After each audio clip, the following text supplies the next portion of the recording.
새 노래로 여호와께 찬송하라. 그는 기이한 일을 행하사 그의 오른손과 거룩한 팔로 자기를 위하여 구원을 베푸셨음이로다. 그가 땅을 심판하러 임하실 것임이로다. 그가 의로 세계를 판단하시며 공평으로 그의 백성을 심판하시리로다. 아멘.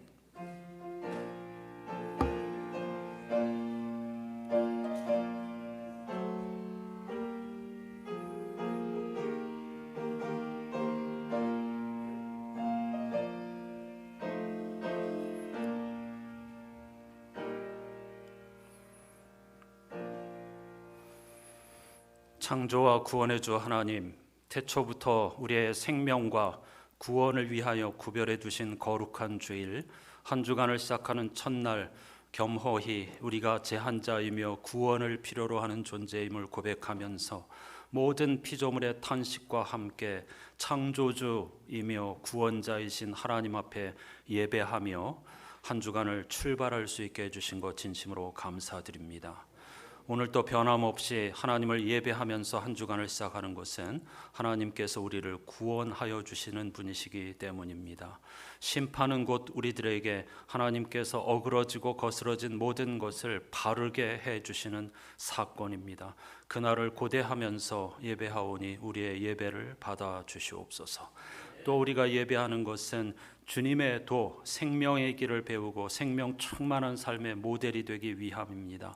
오늘도 모든 예배의 순서를 통하여서 좋으신 하나님 앞에 엎드려 경배하며 주의 말씀을 배우고 진리를 깨닫고 성령의 감동으로 말미암아 부활의 증인으로서의 우리의 삶을 잘 감당하는 안산의 교우들이 되게 해주시기를 예수 그리스도의 이름으로 간절히 기원하옵나이다.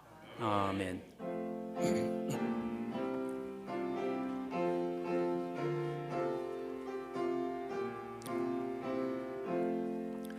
피난처 있으니 환난을 당한 자 이리 오라. 땅들이 변하고 물결이 일어나 산 위에 넘치되 두렵잖네. 이방이 떠들고 나라들 모여서 진동하나 우리 주 목소리 한 번만 바라면 천하의 모든 것 망하겠네.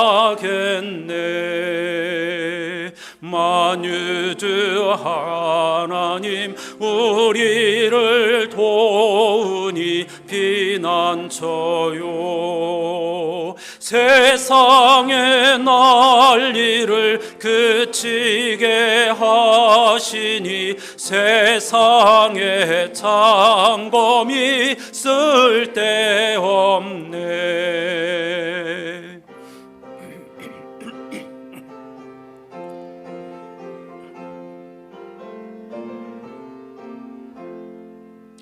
높으신 하나님 우리를 구하니 할렐루야. 괴로움이 심하고 환난이 극하나 피난처 되시는 주 하나님. 자리에 앉으셔서 오늘 예배의 주제를 따른 공동기도를 드리십시다. 오늘 어버이 주일이죠.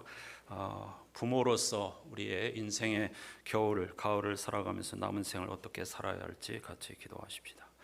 주님, 당신이 주신 생명 귀하게 받아 삽니다. 주어진 시간 안에서 순간마다 최선을 다하고 감사하며 살게 해 주소서. 당신이 오라 부르시면 이 세상을 떠날 때에 미련이 남아 뒤돌아보지 않게 해 주소서. 죽음이 찾아왔을 때 자식들을 불러 모아 못다한 일을 후회하고 남은 일을 부탁하는 유언은 남기지 않게 해 주소서. 나의 마지막 말은 따로 남길 말이 없다가 되게 해 주소서. 그래서 함께 산책을 나갔다 먼저 집으로 돌아갈 때처럼 자연스럽게 먼저 간다고 말하며 그렇게 떠날 수 있게 해 주소서. 생명의 주이신 예수 그리스도의 이름으로 기도합니다. 아멘. 이것이 우리 남은 생의 기도가 될 수 있기를 침묵으로 함께 기도하십시다.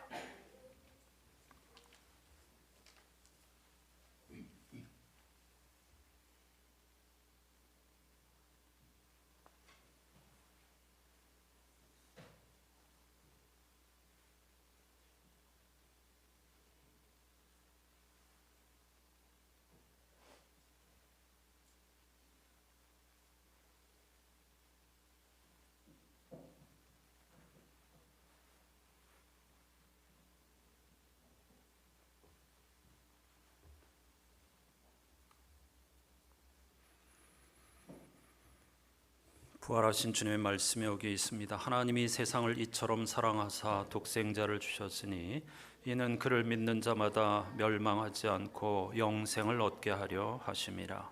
하나님이 그 아들을 세상에 보내신 것은 세상을 심판하려 하심이 아니요 그로 말미암아 세상이 구원을 받게 하려 하심이라.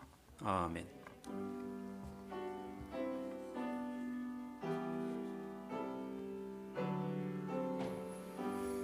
그리스도인들이 믿는 도리를 화면을 보시면서 사도신경으로 함께 고백합니다.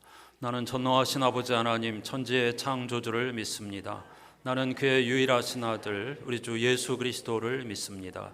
그는 성령으로 잉태되어 동정녀 마리아에게서 나시고 본디오 빌라도에게 고난을 받아 십자가에 못 박혀 죽으시고 장사된 지 사흘 만에 죽은 자 가운데서 다시 살아나셨으며 하늘에 오르시어 전능하신 아버지 하나님 우편에 앉아 계시다가 거기로부터 살아있는 자와 죽은 자를 심판하러 오십니다.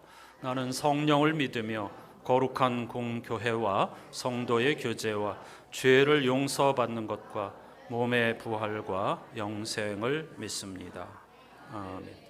이번 주 성서일과표에 포함된 시편 1편 교독하지요.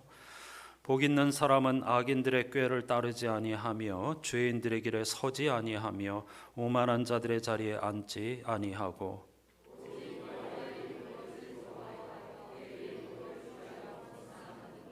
그는 시냇가에 심은 나무가 철을 따라 열매를 맺으며 그 잎사귀가 마르지 아니함 같으니 그가 하는 모든 일이 다 형통하리로다.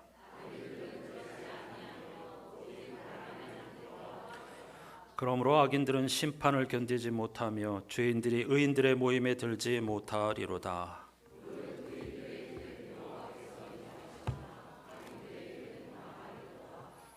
아멘. 어버이주일 찬양 함께 하십시다.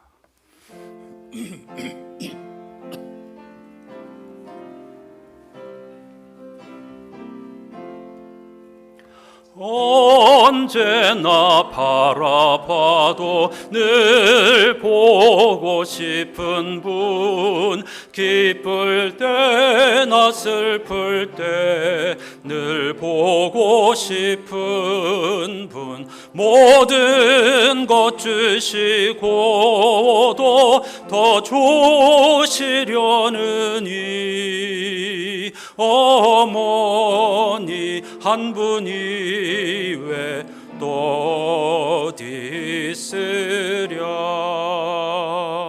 나 항상 거스려도 다 용서하시고 날 웃게 하시려고 어머니 우시네. 집 떠나 먼 곳에서 나 방황하여도 어머니 기도 음성 귓가에 들리네. 죄인을 구하시려 독생자 보내신 그 사랑 알게 하려 어머니 주셨네. 그 손을 마주 잡고 드리는 예배는 천년도 하루 같은 즐거운 때일세.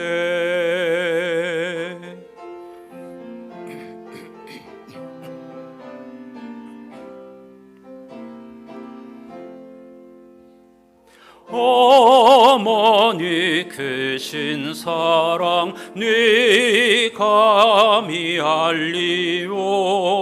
안다고 하는 것이 모르는 것이요. 갚는다 장담해도 못 갚는 것이니 내 평생 기도 중에 어머니 부르리.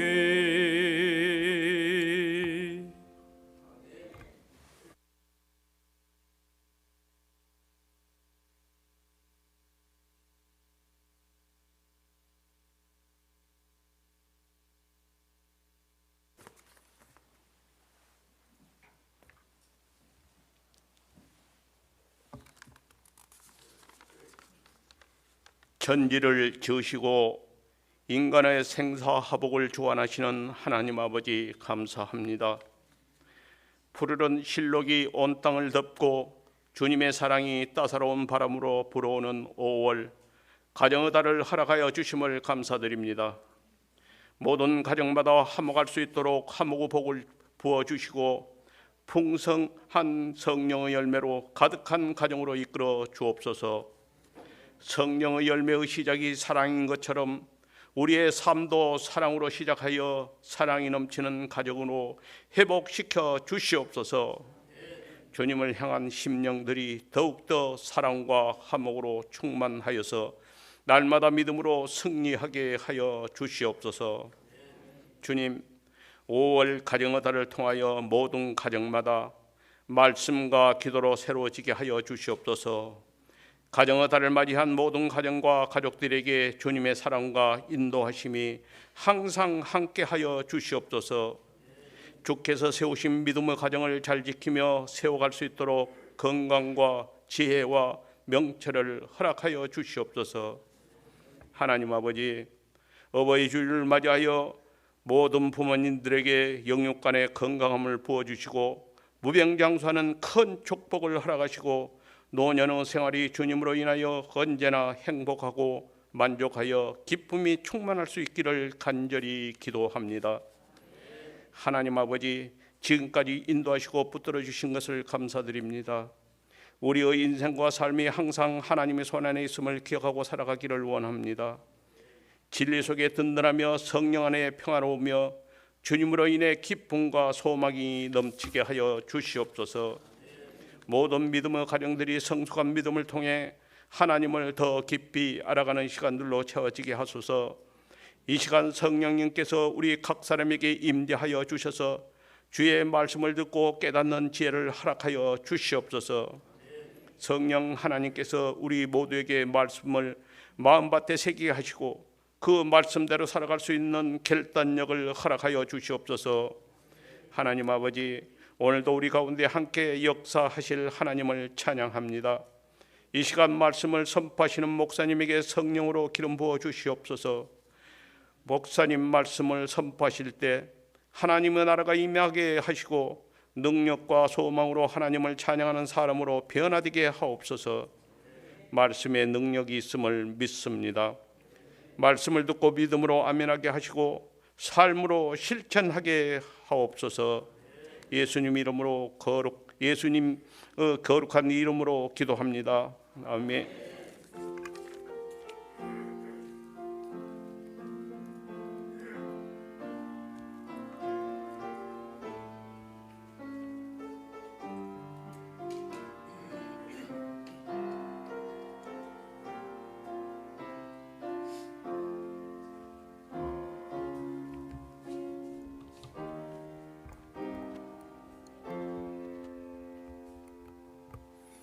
모두 자리에서 일어나셔서 오늘 우리에게 주시는 하나님의 말씀을 경청하겠습니다. 부활절 마지막 주간이죠. 7번째 주일에 주시는 하나님의 말씀은 신약성서 요한복음 17장 13절에서 16절까지입니다. 오늘은 메시지 성서로 읽겠습니다. 이제 나는 아버지께로 돌아갑니다. 내가 세상이 듣는 자리에서 이 말씀을 드리는 것은 내 사람들로 하여금 내 기쁨이 충만해지는 것을 경험하게 하려는 것입니다. 내가 그들에게 아버지의 말씀을 주었는데 하나님을 모르는 세상은 그것 때문에 그들을 미워했습니다. 내가 세상의 방식을 따르지 않았듯이 그들도 세상의 방식을 따르지 않았기 때문입니다. 나는 그들을 세상에서 데려가 달라고 구하는 것이 아니라 그들을 악한 자에게서 지켜달라고 구하는 것입니다. 세상이 나를 규정할 수 없듯이 세상도 그들을 규정할 수 없습니다. 아멘. 자리에 앉으시기 바랍니다. 어버이주를 맞아 아동부에서 찬양과 율동으로 함께 하나님과 기쁨을 나누겠습니다.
더 했으면 좋겠죠?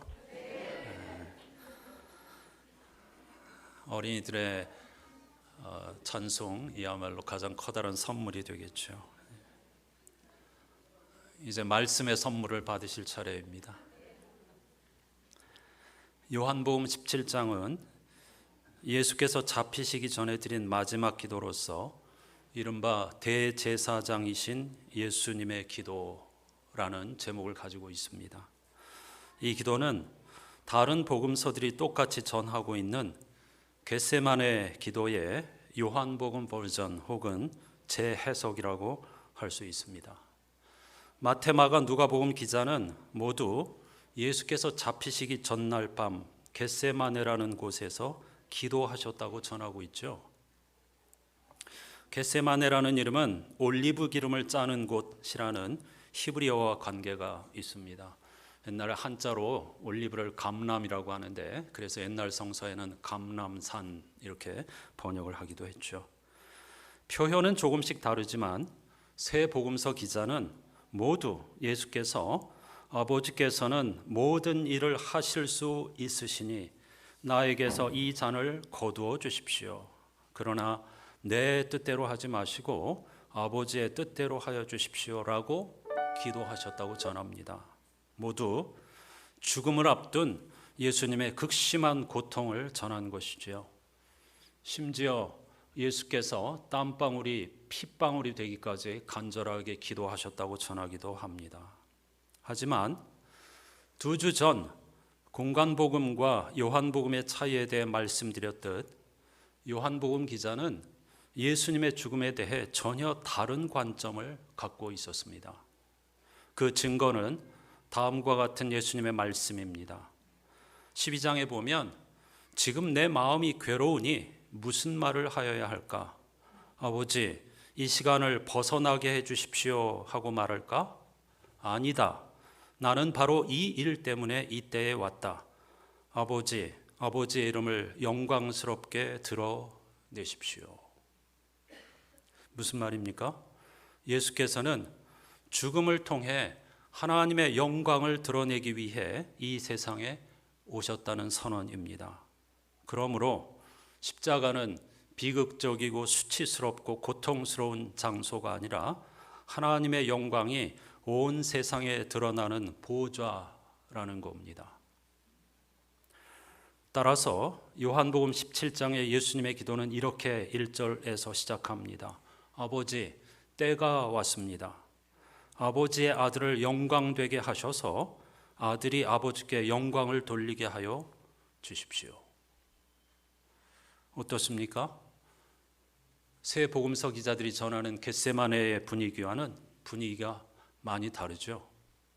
요한 공동체는 1절에서 예수님을 마치 십자가를 향하여 거침없이 나아가는 전사처럼 묘사하고 있습니다. 이 일을 위해서 왔고 이 일을 통해서 하나님이 영광을 받으실 것이기 때문에 나는 그 때가 와서 이제 십자가를 향하여 거침없이 나아간다. 이렇게 예수께서 선언하고 있는 겁니다.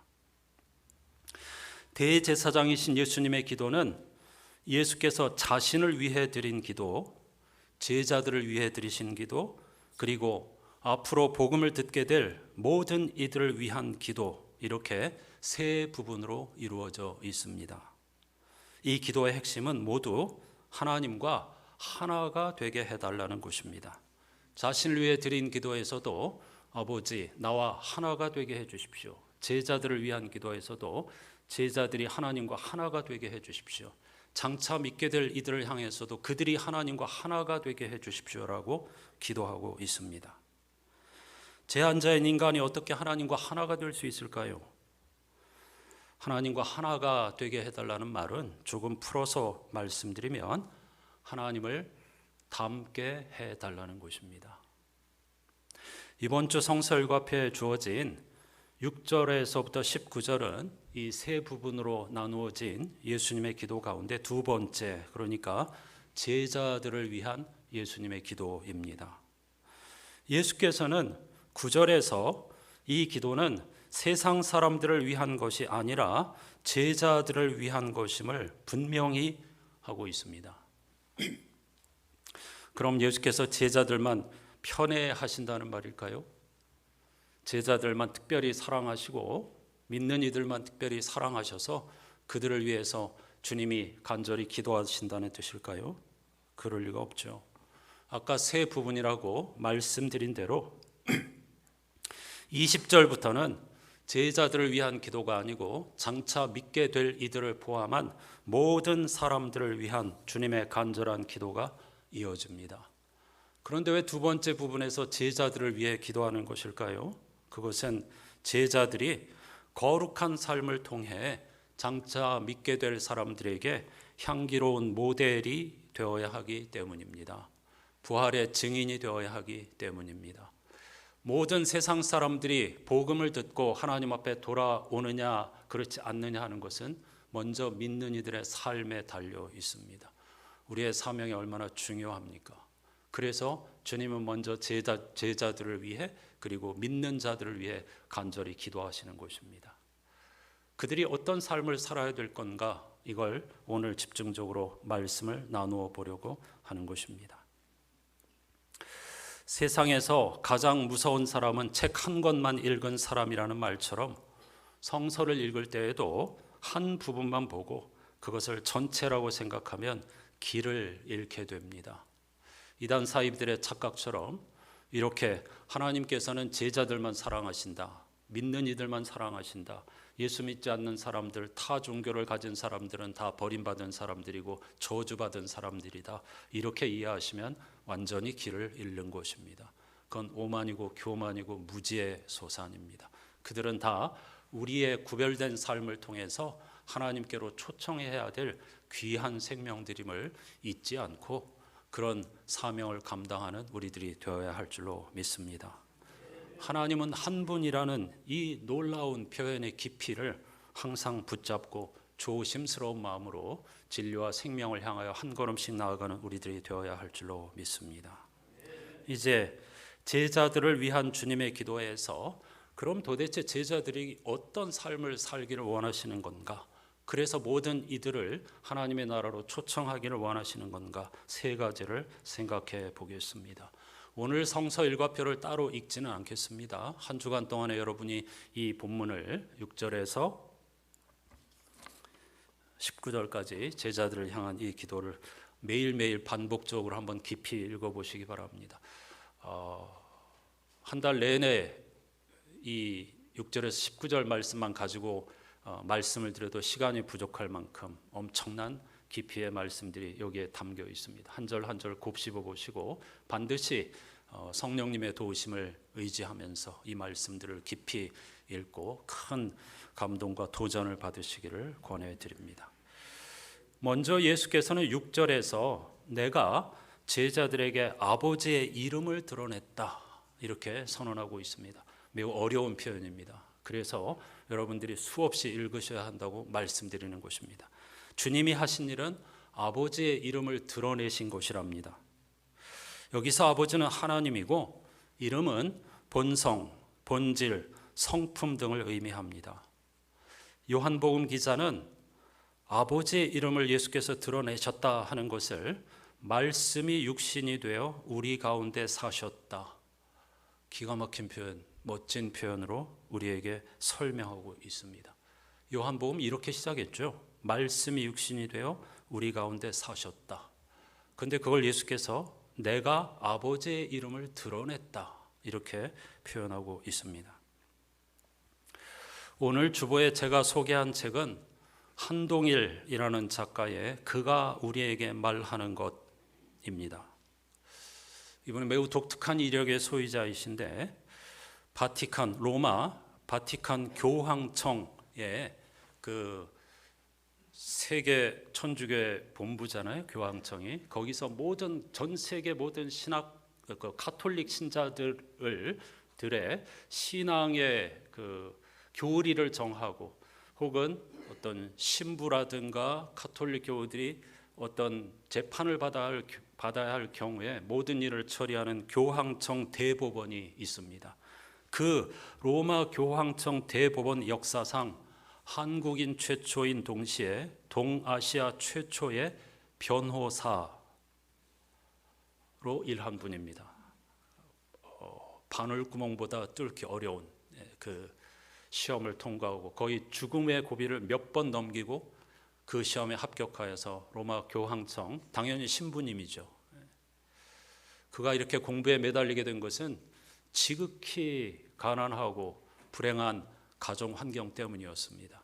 그가 이미 여러 권의 책을 썼는데 그의 고백에 의하면 어린 시절에 오직 자기가 그 모든 불우한 환경, 고통스러운 환경을 이겨낼 수 있는 피난처가 공부밖에 없었답니다. 그래서 목숨을 걸고 공부한 결과 이 자리에 이르게 된 것입니다. 그런데 그는 2021년도에 21년 동안, 그러니까 2020년에 사제 서품을 받았다는 말이겠죠. 21년 동안 유지해왔던 사제 직분을 스스로 내려놓았습니다. 평범한 신앙인, 가톨릭 교인으로 돌아간 것입니다. 이번에 낸 책은 그가 일반인이라는 새로운 정체성으로 다시 한번 성서 전체를 들여다보고 느끼고 생각한 바를 글로 옮긴 것입니다. 그는 이 책에서 성서에 대해 성서는 기원전 1000년경으로부터 기원 후 2세기에 이르는 동안에 기록된 책으로서 특정 종교의 경전이기 이전에 인간과 공동체, 사회를 깊이 들여다볼 수 있는 문헌 자료로서 성경 속 이야기는 특정 종교, 다시 말하면 기독교에 국한된 이야기가 아니라 오늘을 사는 나와 우리 인간 사회를 위한 이야기라고 적고 있습니다. 오늘 어버이 주일 선물로 본문과 관련된 몇 부분을 제가 낭독해 드리겠습니다. 처음에 제가 조금 전에 말씀드린 것처럼 제자들을 위한 예수님의 기도의 첫 번째 핵심은 아버지의 이름이라고 했고 그것은 곧 말씀이 육신이 되어 우리 가운데 사셨다는 이야기라고 했습니다. 이 부분에 대해서 연관이 되는 글을 제가 읽겠습니다.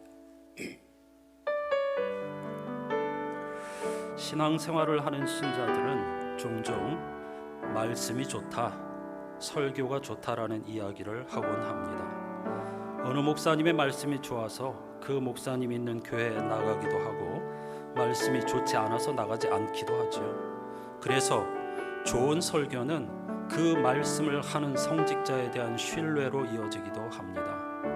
그만큼 누군가의 좋은 말씀은 사람들에게 영향을 미치는 법입니다. 요한복음 1장 14절에는 말씀이 사람이 되어서 우리 가운데 사셨다라는 구절이 있습니다. 여기에서 우리 가운데 사셨다라고 번역한 부분을 글자 그대로 번역하면 우리 가운데 천막을 치셨다입니다. 이때 여기에 쓰인 천막은 하나님께서 거처하시는 성막을 암시하기도 합니다. 그렇다면 말씀이 사람이 되었다는 것, 말씀이 우리 가운데 사셨다는 것은 어떤 의미일까요? 예수는 말과 행동이 다른 율법학자들과 바리새파 사람들을 경계하라고 말합니다. 그는 제자와 군중에게 율법학자와 바리새파 사람들이 말하는 것은 실행하고 지켜야 하지만 그들의 행실만은 따라하지 말라고 경고했죠. 그들이 말만 하고 실행하지 않기 때문입니다. 예수는 그런 그들의 모습을 무겁고 힘겨운 짐을 다른 사람들 어깨에 올려놓고 정작 본인들은 손가락 하나 까딱하지 않는 것으로 그립니다. 그래서 예수는 잘 들어라, 너희가 율법학자들이나 바리새파 사람들보다 더 옳게 살지 못한다면 결코 하늘나라에 들어가지 못할 것이다 라고 말합니다. 요한의 표현에 따르면 하나님의 말씀은 진리입니다. 예수는 그 말씀을 지켰고 제자들에게도 그 말씀을 들려주며 지키도록 했습니다. 말씀이 사람이 되셨다라는 구절의 의미는 여러 방향으로 해석할 수 있지만 표현 그대로 자신이 한 말을 그대로 지키고 살았다는 의미로 이해할 수 있습니다. 어쩌면 초기 그리스도교 공동체는 자신이 한 말을 자기 삶으로 보여주는 청년 예수에게서 하나님의 모습을 보았을지도 모릅니다. 그래서 당대의 예수는 그를 따르는 사람들로부터 신으로 추앙받을 수 있지 않았을까 생각해 봅니다. 어쨌든 우리는 이 이야기에서 예수가 자신이 한 말 그대로 살았다는 점에 주목해 봅니다. 이 말은 인간에게 바칠 수 있는 최고의 헌사이자 영예라고 생각합니다. 그래서 말씀이 사람이 되셔 우리 가운데 사셨다라는 구절은 신약 성경의 수많은 아름다운 문장 중에서도 실로 엄중하고도 위대한 구절이고 전 세계 신앙인에게 가장 큰 도전의 말이기도 합니다. 신앙의 내용을 몸으로 살아내는 일은 어느 시대, 어느 세대 할 것 없이 어려운 일이었지만 특히 지금 시대는 또 다른 의미로 도전받고 있습니다. 다시 한번 우리 시대에 말씀이 사람이 되시어 우리 가운데 사셨다라는 구절의 의미를 생각해 봅니다. 그것은 성경의 율법과 예언서의 정신을 되새기는 것일 겁니다.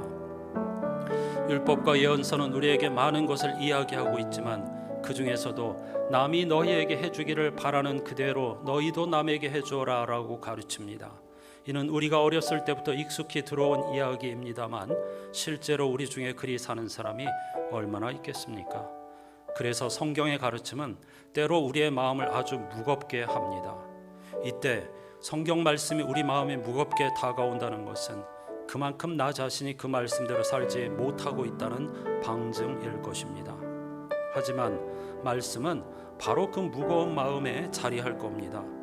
다만 이때 이 무거운 마음은 가진 것이 많아 가진 것을 팔아 가난한 사람들에게 주고 나를 따르라는 예수의 말에 울상이 되어 슬퍼하며 떠나간 사람이 가졌던 무거운 마음과는 다른 마음입니다.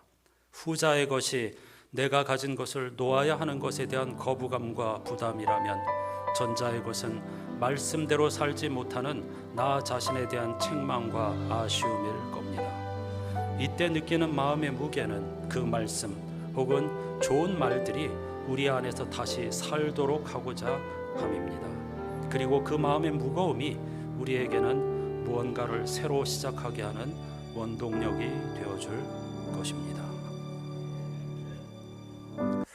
두 번째, 예수께서는 기도 14절과 16절 말씀에서 반복하여 내가 세상에 속하지 않은 것처럼 그들도 세상에 속하지 않았다 반복하고 있습니다. 그리스도인은 세상에 살지만 세상에 속하지 않은 사람들이라는 말이죠.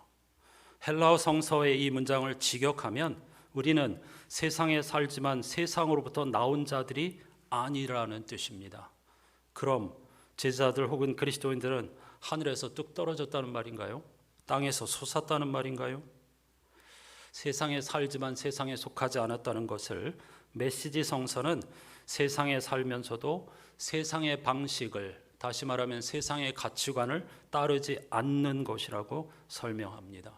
저는 민수기 6장에 있는 말씀을 근거로 이것을 세상에 섞여 살지 않는 사람들이라고 정의하였습니다. 주님은 내가 거룩하니 너희도 거룩해야 한다 이렇게 말씀하셨죠. 사도 베드로도 이 말씀을 인용하여서 우리 그리스도인들을 계속 권면하고 있는 걸 볼 수 있습니다. 이 부분에 관한 내용을 또 들어보시죠. 베드로 서신에 나오는 거룩한 사람이 되어라는 표현은 레위기의 내용을 함축적으로 인용한 것입니다. 이스라엘 백성이 시내 광야에 도착한 후 3개월이 되었을 때 모세는 산에 올라가 주님의 말씀을 듣습니다. 나 주 너희 하나님이 거룩하니 너희도 거룩한 사람이 되어야 한다. 이 말은 우리가 우리 자신을 거룩하게 대하면 거룩한 것으로 대할 것이고 거룩하게 대하지 않으면 거룩하지 않은 것으로 대할 것이라는 말로 해석될 수 있습니다. 우리 각자 안에는 우리가 생각하는 것보다 훨씬 심오하고 오묘한 신성이 깃들어 있습니다. 이 글을 쓰면서 초등학교 입학 전후에 처음 성경을 접했던 시절이 떠올랐습니다. 그때는 해마다 여름이 되면 한 무리의 아이들이 교회에서 열리는 여름 성경학교에 가자고 북을 치며 돌곤 했습니다. 예배당이 어린이들로 가득 차던 시절이었죠. 그 시절 고난주간이 다가오면 교회에서 연극을 했는데 한 번은 닭이 울기 전 베드로가 스승인 예수를 3번 배반하는 내용의 연극을 했었어요. 그 당시 초등학교 1학년이었던 저는 베드로 역을 맡아서 예수님을 3번 모른다고 하다가 달 울음소리를 듣고 대성통곡을 해야 했는데 실제로 무대 위에서 베드로가 되어 무릎을 꿇고 손으로 바닥을 치며 통곡했던 기억이 있습니다.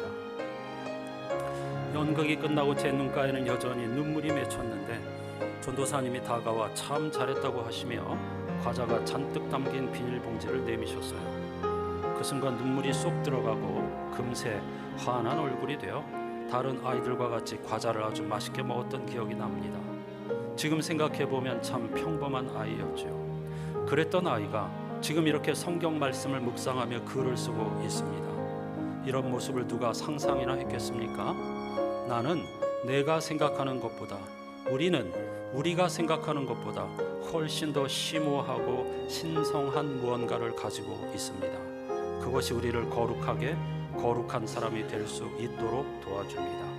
그러나 이러한 생각과 희망은 앞서 이야기한 것처럼 이내 주님 저에게서 떠나주십시오, 저는 죄 많은 사람입니다 라고 고백할 만큼 스스로 무너질 때가 많습니다. 좋은 마음을 가지고 좋은 생각을 하려고 하지만 내 안에 있는 어둠에서 벗어나기가 힘든 것이죠. 그러나 그 어둠에서 나와야 합니다. 거룩한 사람이 되기까지는 과거에 속하려는 나와 새로운 길을 가려는 나 사이에서 끊임없는 갈등과 몸부림을 겪기 마련입니다. 우리 안에 있는 신성함은 그 자체로 빛나는 것이 아니라 이러한 과정을 통해 드러납니다. 지금 나의 모습이 전부가 아닙니다. 나에게는 나도 모르는 신성한 모습이 있습니다. 우리의 여정은 그 모습을 찾아가고 발견해가는 것입니다. 요한복음에서는 찾다라는 동사가 모두 27번 거의 모든 장마다 나옵니다. 이렇게 요한복음에는 무언가를 찾는 인간의 모습이 다양하게 소개됩니다. 인간은 찾는 존재입니다. 우리는 온전히 우리 각자에게 맡겨진 우리 각자의 신성함을 찾아 나아가야 합니다. 그 길에서 그분이 우리에게 말하는 것은 이것입니다. 내가 거룩하니 너희도 거룩한 사람이 되어야 한다. 마지막으로 17절 이하에서 예수께서는 제자들을 향하여서 진리로 그들을 거룩하게 해 주십시오, 이 기도를 반복하고 있습니다. 히브리 사회에서 진리라고 하는 것은 철학적인 명제를 말하는 것이 아닙니다. 하나님의 한없는 사랑, 그것이 진리입니다.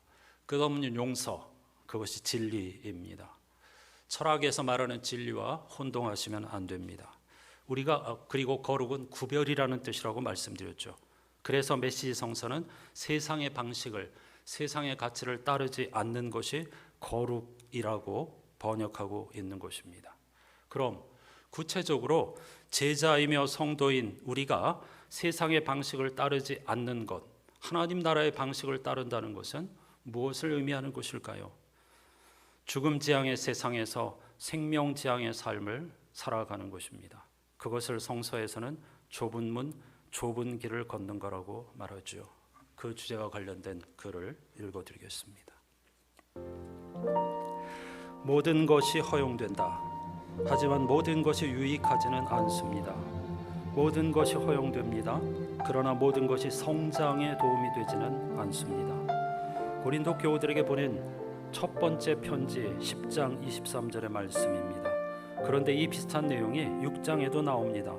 나에게는 모든 것이 허용된다. 하지만 모든 것이 유익하지는 않습니다. 나에게는 모든 것이 허용됩니다.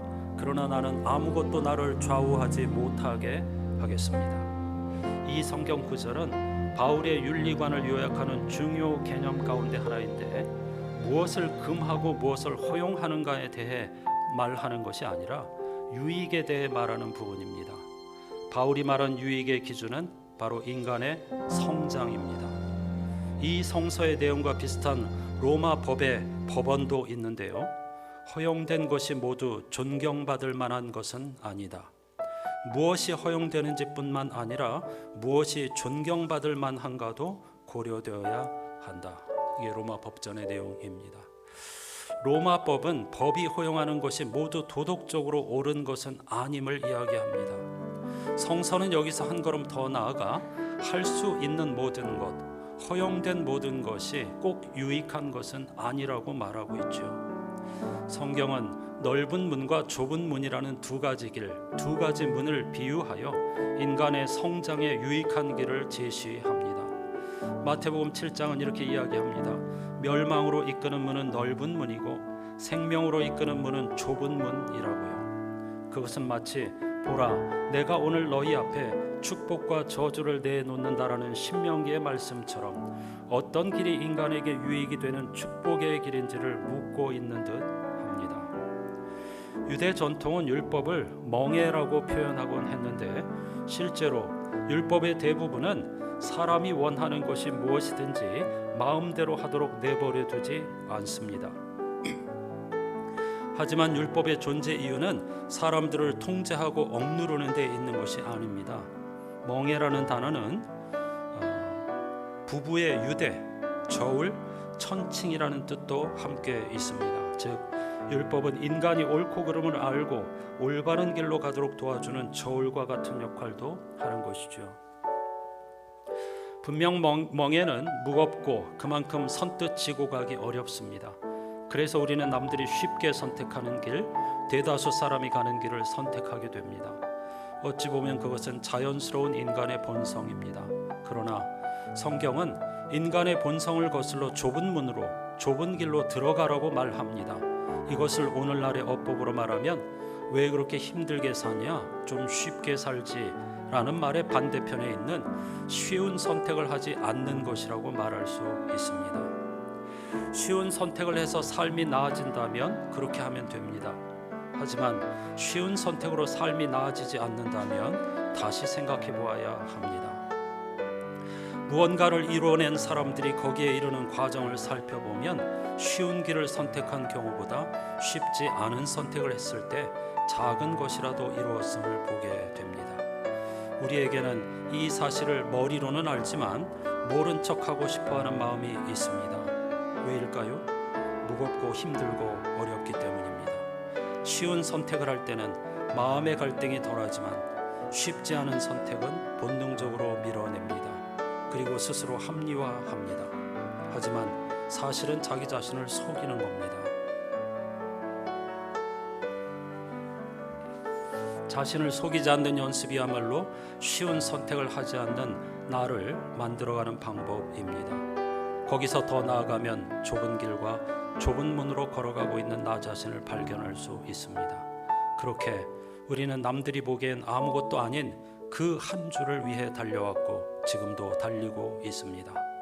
누구나 나는 무슨 일이든지 할 자유가 있다 하고 말할 수 있지만 무슨 일이든지 다 유익한 것은 아닙니다. 나는 무슨 일이든지 할 자유가 있다 하고 말할 수 있지만 모든 것이 다 사람에게 그 성장에 도움이 되는 것은 아닙니다. 저의 지난날을 돌아보면 제게도 유혹의 힘은 너무 강했고 그 유혹 뒤에 찾아온 자책은 그것보다 훨씬 더 강하고 무거웠습니다. 이것은 저뿐만이 아니리라 생각합니다. 우리 모두 이 마음을 안고서 좁은 길로 들어가길 희망해 봅니다. 오늘 성시 시편 1편에서는 이와 같이 구별된 삶을 통해서 생명지향, 하나님을 닮아가는 거룩한 삶을 살아가는 이들을 일컬어 복 있는 사람이라고 규정하고 있습니다. 복 있는 사람은 악인들의 꾀를 따르지 아니하며 죄인들의 길에 서지 아니하며 오만한 자들의 자리에 앉지 아니하고 오직 여호와의 율법을 즐거워하여 그의 율법을 주야로 묵상하는도다. 그는 시냇가에 심은 나무가 철을 따라 열매를 맺으며 그 잎사귀가 마르지 아니함 같으니 그가 하는 모든 일이 다 형통하리로다. 아멘. 요한복음 17장에 우리를 향한 예수 그리스도의 응답이 되는 저와 여러분이 되시기를 주님의 이름으로 축복합니다.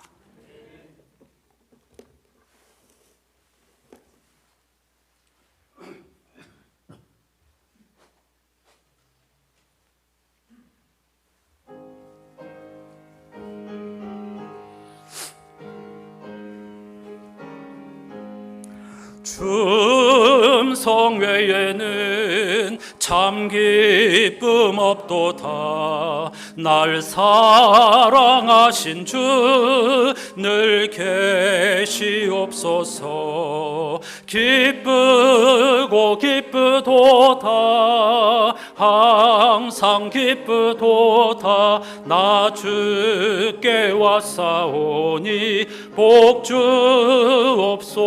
주옵소서 나 주께 왔으니 복 주시옵소서 주 함께 계시면 큰 시험이기네 기쁘고 기쁘도다 항상 기쁘도다 나 주께 왔사오니 복 주옵소서 주 떠나가시면 내 생명 어때네 기쁘나 슬플 때 늘 계시옵소서 기쁘고 기쁘도다 항상 기쁘도다 나 주께 왔사오니 복 주옵소서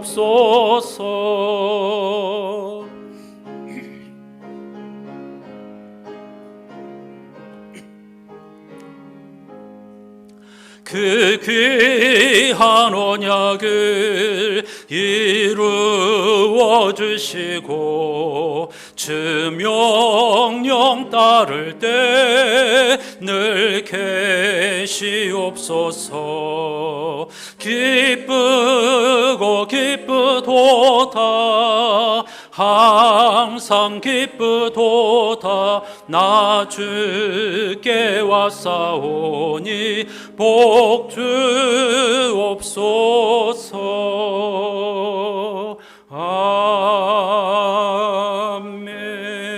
아멘. 제자들을 향한 기도는 사실은 하나이죠. 셋으로 나눌 수 있지만 주님께서 말씀하신 대로 살았듯이 우리도 믿음대로 살면 그것이 거룩 즉 구별된 삶이고 그것이 좁은 길 좁은 문이고 그것이 세상 사람들을 하나님께로 나오게 하는 통로가 되는 것입니다. 이게 우리의 사명입니다. 무겁지만 한동일 전 신부님이 우리에게 부드럽게 권유하는 것처럼 하나님의 자비와 긍휼을 구하면서 부디 우리가 한 번 사는 인생인데 이런 좋은 모델이 되게 해주십시오. 끝없이 진리를 구하고 찾고 두드리는 삶을 살게 해주십시오. 다 같이 기도하십시다. 하나님 감사합니다. 그동안 7번에 걸친 부활절 절기를 보내면서 특히 우리 교회 희년 50주년 지금까지 지내온 것 주의 크신 은혜였음을 돌아보면서 하나님이 함께 하실 큰 열매를 내다보면서 부활절 예배를 드렸고 7주간에 걸쳐서 부활의 증인이란 무엇인가 하나님께서 죽은 자 가운데서 예수 그리스도를 생명의 삶으로 옮겨주신 것은 무엇인가 성령의 감동으로 우리들이 예수님을 십자가 부활의 주님을 그리스도라고 고백하고 하나님의 아들이라고 고백하게 된 것 그리고 이렇게 신앙생활하고 있고 예배를 드린다는 것의 의미가 무엇인가를 조금씩 헤아리며 배울 수 있게 해주신 것 진심으로 감사드립니다. 오늘 요한복음 17장 대제사장이신 예수 그리스도께서 우리들 먼저 믿은 제자들과 성도들을 위해 간절히 구하는 기도를 읽으면서 부활의 증인이란 우리의 믿음대로 성사의 말씀대로 살아가는 것이며 그것이 곧 거룩하고 구별된 삶이며 그것이 곧 하나님을 영광스럽게 하는 삶이며 많은 사람들을 진리로 생명으로 하나님의 나라로 돌이키게 하는 통로가 된다는 사실을 배웠습니다. 주님, 이 말씀을 결코 가벼이 여기지 않게 해주십시오. 외면하지 않게 해주십시오. 못 들은 채 하지 않게 해주십시오. 우리가 부름받고 하나님으로부터 구원의 은총 받아들여진 것은 우리만 잘 먹고 잘 살라고 하는 것이 아닙니다. 고통이 사라지고 위험한 일 당하지 않고 만수무강하고 무병장수하기 위함이 아닙니다. 진리를 구하고 찾고 두드리고 그런 구별된 생명장의 삶을 통해서 온 세상 사람들에게 빛과 소금의 역할을 감당하기 위함입니다. 부디 이 말씀을 깨닫게 도와주시고 성령의 잔잔한 감동 혹은 강렬한 감동으로서 이 진리를 삶으로 살아내는 우리 안산의 교우들이 되게 해 주시옵소서.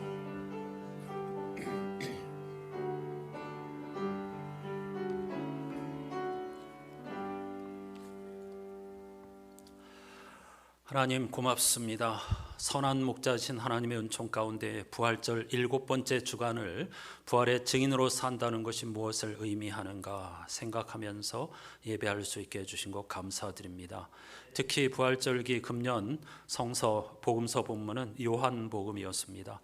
공간복음의 진리와 요한복음의 진리는 서로를 비추어 주고 있고 서로를 더 풍성하게 하고 있습니다. 요한 공동체는 묵시적 하나님 감추어진 하나님의 나라의 신비를 구하고 찾고 두드리면서 예수 그리스도의 십자가를 수치와 고통이 아니라 물론 당연히 고통스러운 실제 죽음이었지만은 하나님의 영광이 드러나는 은혜의 보좌라고 고백하였습니다. 놀라운 신앙 고백이 아닐 수 없습니다. 그들이 고백하는 예수는 말씀을 삶으로 살아낸 분이었습니다. 따라서 예수께서는 대제사장으로서 드린 제자들을 위한 기도를 통해서 주님이 그러셨듯이 우리도 말씀을 온몸으로 살아내는 삶을 살아야 한다고 기도하십니다. 그것은 세상의 가치를 따르지 않는 것입니다. 또한 구별된 삶을 사는 것입니다. 그로 말미암아 하나님의 좋으심을 드러내는 것이고 그것이 거룩이고 생명지향의 삶이라는 사실을 예수님의 혼신을 다한 기도를 통해서 배울 수 있습니다. 주님, 부디 주님의 기도가 우리의 영혼에 쩌렁쩌렁 울려 퍼지게 해 주시옵소서. 부디 주님의 기도가 스며들게 해 주시옵소서. 부드럽게 우리의 영혼 깊숙한 곳을 찔러 쪼개 성서 기자가 말하는 것처럼 심령과 골수 뼈를 녹이는 말씀의 역사가 임하게 해 주시옵소서. 왜 우리가 부름을 받았고 예배드리고 있고 신앙생활하고 있는지 그 길을 잃지 않게 해 주십시오. 방향을 잃지 않게 해 주십시오. 우리끼리 모여서 즐겁게 신앙생활하고 화를 피하고 꽃길을 가려고 신앙생활하는 것이 아닙니다. 주님의 기도처럼 장차 하나님께 돌아와야 할 모든 인류, 모든 피조물의 탄식과 함께 울고 함께 아파하면서 그들을 위한 좋은 모델이 되라고 하나님은 우리를 부르신 것입니다. 새로운 50년을 출발하는 우리 안산교회 공동체 한 분 한 분이 마음과 뜻과 정성을 모아 이 거룩하고 아름답고 무엇과도 바꿀 수 없는 사명을 잘 감당하는 멋지고 향기로운 공동체가 되게 해 주시옵소서. 예수 그리스도의 이름으로 간절히 기도하옵나이다. 아멘.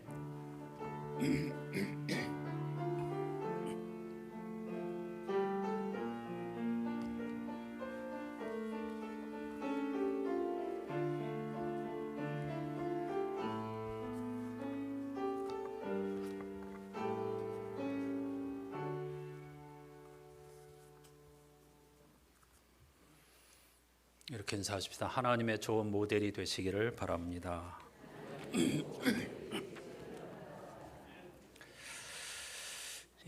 이렇게 2023, 2024년 영적 여정에서도 7번의 부활절 예배를 드리면서 삶을 이어오고 있습니다. 다음 주일은 또 다른 절기 성령 강림절인데요. 성령 강림절은 성서에 의하면 맥추감사절입니다. 오순절의 다른 이름이 맥추감사절이거든요. 오순절에 성령께서 임하셨다, 맥추감사절기에 성령께서 임하셨다는 것은 매우 깊은 영적 의미가 있습니다. 따라서 우리는 성서의 정신을 따라서 다음 주 그러니까 성령 강림절을 해마다 맥추감사절로 예배하고 있습니다. 보통 교회는 하반기를 시작하는 7월 첫째 주일이 맥추감사절인데 우리는 교회력을 따라 살고 있기 때문에 성령 강림절을 맥추감사절로 지킵니다. 맥추감사는 한마디로 말하면 보이지 않는 것을 내다보면서 믿음으로 드리는 감사입니다. 다음 주일 정성스러운 마음으로 함께 내다보면서 기쁘게 예배할 수 있기를 주님의 이름으로 축복합니다. 오늘은 둘째 주일 배움 주일이죠. 본디 땅밟기를 하려고 했는데 비 소식이 있어서 다른 프로그램을 준비했습니다. 비가 그치긴 했지만 그래도 오늘 아주 좋은 프로그램을 준비했으니까 여러분 식사하시고 1시 반부터 소예배실에서 CBS에서 진행하는 지금은 멈췄다고 하는데 진행했던 잘 믿고 잘 사는 법이라고 하는 좋은 프로그램이 있습니다. 그걸 줄여서 잘잘법이라고 하는데요. 수많은 강의가 있는데 그중에 대표적으로 오늘 2가지를 제가 선택했습니다. 구약을 전공한 김근주 박사님이 구약 성경의 비밀, 그리고 두 번째로 구약의 내용들이 정말 사실인가요? 하는 주제로 약 20분가량의 강의를 영상으로 듣고 중간에 하나 듣고 저와 여러분이 같이 질의응답을 하고 궁금하신 것 있으면 물으시고 더 배우는 시간을 갖고 두 번째 영상을 보고 같은 방법으로 반복하는 그런 시간을 갖도록 하겠습니다. 빠지시면 후회하실 겁니다. 빈말이 아닙니다. 신앙생활하면서 여러분이 궁금하셨던 것, 반드시 배우셔야 하는 것, 우리가 잘못 알고 있는 것들을 쉽게 전문가가 설명해 주십니다. 아주 좋은 중요한 내용들이 포함되어 있으니까요. 꼭 참여해 주시기를 부탁드립니다. 그리고 오늘 제가 설교 시간에 책을 낭독해 드렸는데 앞으로 무더위가 찾아오면 좋은 책을 배움 주일에 낭독하는 것도 계획하고 있습니다. 이런 다양한 프로그램들에 여러분이 함께하여 주시지 않으면 소용이 없는 것이죠. 루미라고 하는 위대한 신비주의 시인이 있는데 풍성한 식탁을 차렸는데 당신이 오지 않는다면 무슨 소용이 있겠습니까? 거기서 끝이 아닙니다. 동시에 당신이 오신다면 또한 이것들이 무슨 소용이 있겠습니까? 무슨 말인지 이해가 되십니까? 좋은 재료를 차렸는데 안 오시면 무슨 소용이 있겠습니까? 오신다고 하면 당신이 중요한 것이지 이게 중요한 게 아닙니다. 두 가지를 이야기하고 있는 것입니다. 여러분 깨어있는 한 사람 한 사람이 중요하고 전부다 이렇게 이야기를 하고 있는 것이죠. 수요 기도의 새벽 기도도 마찬가지입니다. 저와 이 목사님이 애를 써서 준비하고 공부하고 그렇게 나누는 것인데 한번 이 좋은 계절에 다시 한번 도전하시고 함께 배우시고 배워야 신앙이 성장하는 겁니다. 저절로 잘하지 않습니다. 너무 편하게 하시려고 하지 마시고 새 힘을 내시고 도전해 보시기를 권해드리고 싶습니다. 여러분을 위해서 드리는 말씀입니다. 금년도 봄철 신방은 매일 성경 본문인 사도행전을 그 흐름을 따라가면서 말씀을 읽고 있습니다. 첫 번째 주간에 새 구역에서 하나님의 은총과 성령의 감동으로 아주 기쁘고 즐거운 예배를 드렸었는데요. 이번 주 두 번째 주간이 이어집니다. 14일 화요일 1구역, 16일 목요일 3구역, 18일 토요일 9구역입니다. 항상 그렇듯이 찬송가를 선곡해 주시고 두 곡 하셔도 되고 세 곡 하셔도 됩니다. 다 부른다는 건 아니고요. 제가 그때그때 인도하시는 대로 분위기를 따라서 그 중에 한 곡을 부를 수도 있고 다 부를 수도 있습니다. 그러나 여러분이 원하시는 만큼 준비하시고 기도 제목을 또 물론 제가 거의 다 알고 있지만 그러나 또 특별한 기도의 제목이 있으면 준비해 주시기 바랍니다. 이 날짜에 맞지 않는 분들은 나중에 저희들에게 요청하시면 언제든지 같이 가서 예배드리도록 하겠습니다. 등록하지 않은 교우들도 마찬가지입니다. 전혀 어렵게 생각하지 마시고 언제든지 예배를 요청하시면 함께 예배드리도록 하겠습니다. 오늘 예배 후에 권사 원래회로 모입니다. 빠짐없이 모이셔서 지혜를 모시고 이 사명을 잘 감당해 주시기를 바랍니다. 우리 서공숙 권사님께서 이 잘 안 들리는 몸의 불편함 때문에 예배당에 그동안 오지 못하셨는데 오늘 주님의 감동과 큰 결심을 하시고 2년 만에 다시 우리와 같이 예배당에 오셔서 예배드리고 있습니다. 권사님 제 말 들려요? 어디 앉아 계시는가? 잘 안 보이는데 서공숙 권사님 한번 자리에서 일어나봐. 뜨거운 박수로 환영해 주십시오. 잘 안 들리셔서 성도들에게 오해를 많이 받았어요. 여러분이 잘 이해하시고 우리 권사님을 잘 도와주시기를 바랍니다. 모든 약자들을 배려하는 것이 주님의 마음이니까 항상 그렇게 하셔야 되겠습니다. 다 자리에서 일어나셔서 찬송하시고 축도하겠습니다.